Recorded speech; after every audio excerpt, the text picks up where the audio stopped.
Hello and welcome to this intro to Canvas for secondary teachers.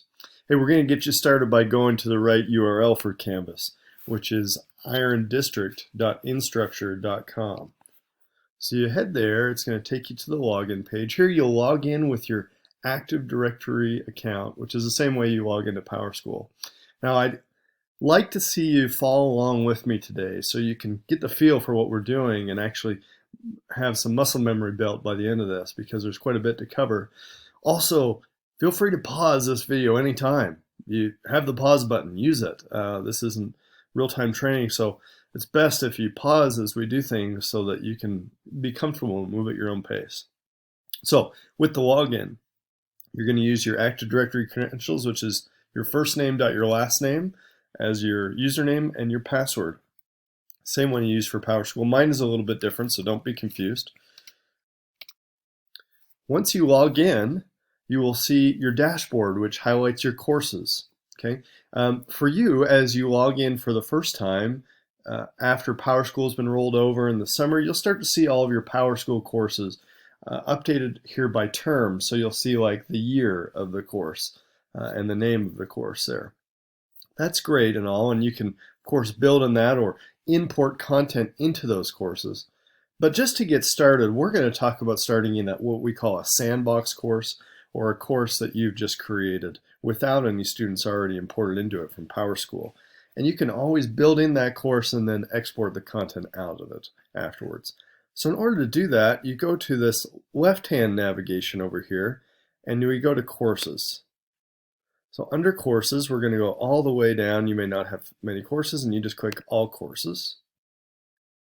Now from All Courses, there's this plus course button that you can use to add a new course.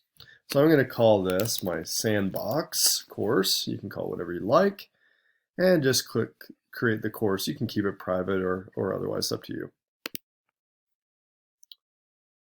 Okay, we create the course, and in comes this new course. Automatically is set up to have modules at the home page, which is something I suggest keeping for most secondary teachers, unless you want to spend the time creating a really visual home page. Okay, so for this introduction, we'll just start with modules. Modules are kind of the skeleton for how you build out a Canvas course. Okay, you build it out in a way that's easily broken down and easy to follow.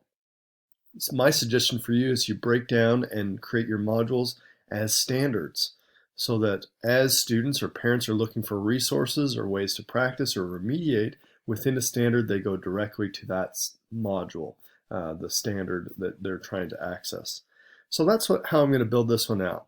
The way you get started is you can click either create a new module or this plus module button. You'll see a lot of this plus something up in the top right in blue. That's a common option for you. In this case, plus module. So we're going to create a module.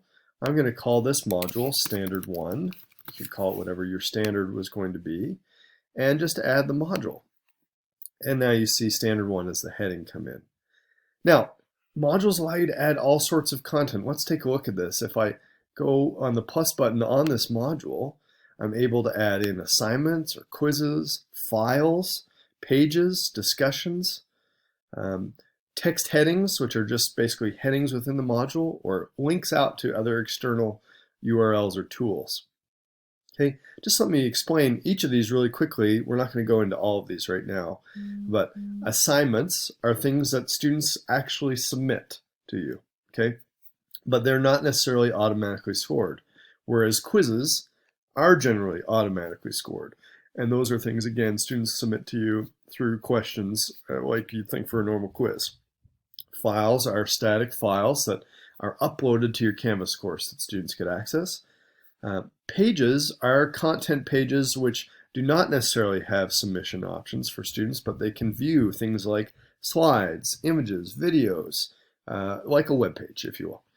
Discussions, you've likely been a part of a Canvas discussion if you've taken any online courses, where you have to discuss something based on a prompt given by the instructor, and you can reply to other people's responses on there.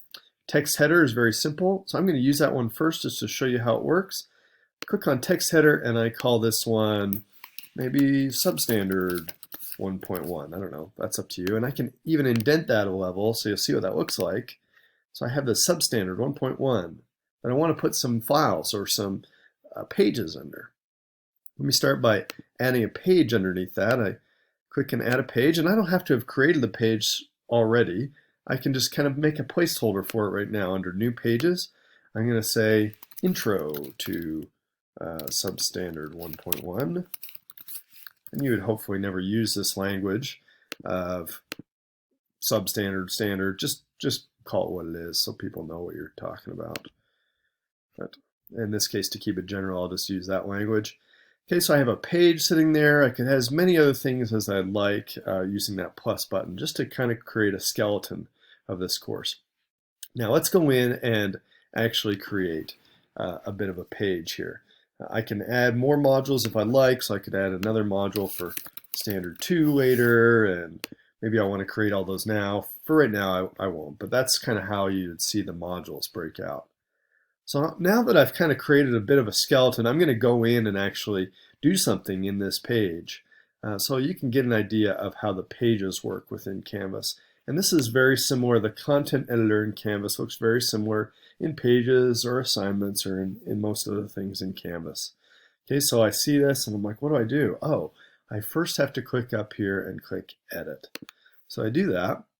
I click Edit and I get into the content editor. So I might put a heading here, but there will be a heading at the top that includes my title. So don't be thrown off by that. We'll see that at the end. I like to put something nice and visual at the very top here. So I might put in a video at the very beginning of my introduction. Maybe it's a video that I grabbed from YouTube. You can see that if I just click, before I go into that, I can just click some of these buttons like YouTube. There are a series of other tools here, and then my own media recording. I'm going to show you each of those. So YouTube. I can go in and I can search for a video on French cuisine. Maybe that's what my standard is about. Hopefully, in another life, maybe I'd be a French teacher. Okay, so I embed this piece about French cuisine into my page, and voila, it's just that easy. It's really straightforward. That is going to be right at the top as my students come in. Or maybe instead I would prefer to give an introduction myself into this unit. And so what I could do instead of that video at the very top is I can add my own video. And I'm just going to add a video right here by recording my own video.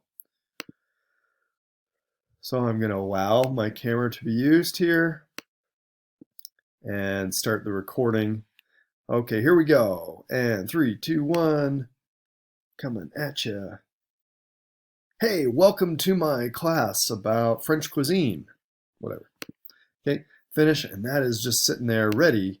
Hey, welcome to my... for us to use. So I can save that, and I call it a welcome maybe. Save. Awesome. That is now, again, just like my YouTube video was before, is just going to be sitting there in my course ready to use. Okay, so that's going to be sitting right there. And then finally, I'm going to show you one more thing about adding Google Documents or Google Slides. In this case, I'm going to use Slides. And I can just click under this V right here and go to Google Apps, as well as many other things you can see here from different options. So I'm going to click here under Google Apps. If you've never been in before, it'll ask you to authorize your Google account. And so before you're able to search for your Google documents. So maybe I'll do something like blended learning. I'm just searching for something in my drive. Of course, you'd want it to be about French cuisine if you're here. There we go. And I'm just going to embed that slideshow directly into it. I could also put a link there, but I'm going to embed it right in. Make sure that students have access to view that in your Google Drive, otherwise they won't be able to see it when they come in. So that's an important feature. So I have that right there. I've got a few things right here. Of course, you can just start typing in as well. Some instructions if you'd like.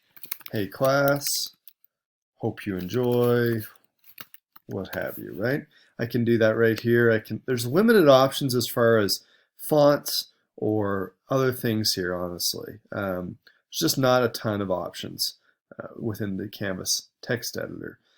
You do have options to bold, but what you see is what you get up here. They call this the what you see is what you get editor.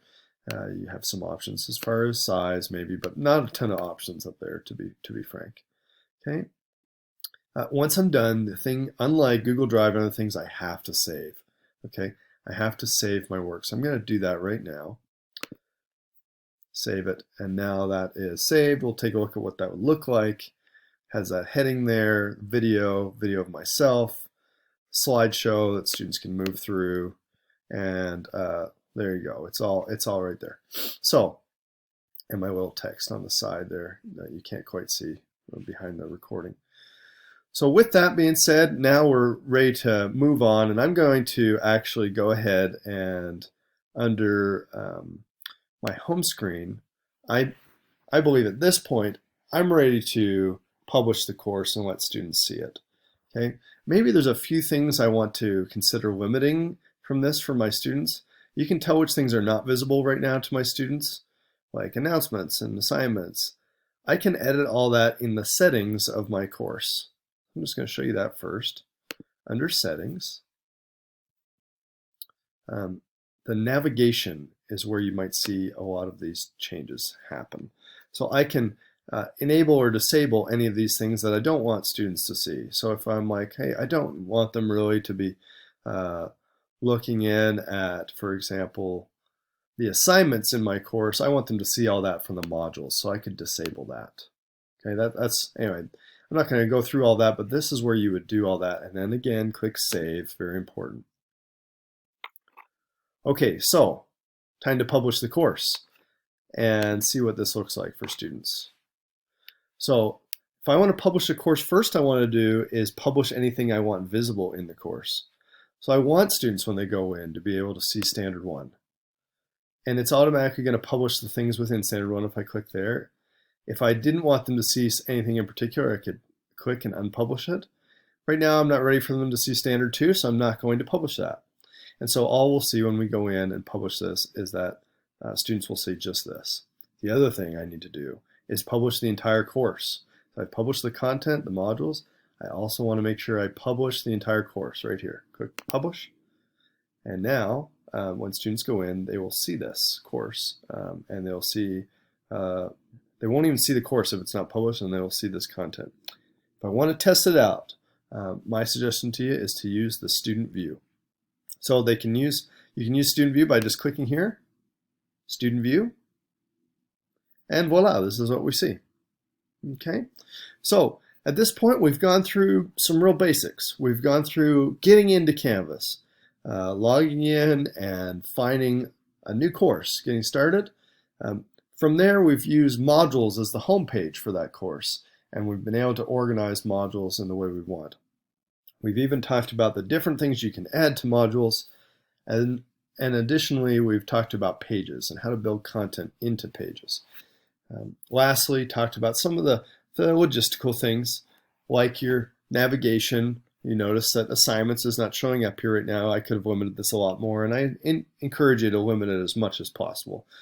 And then lastly, to how to publish the course and how to view it as a student.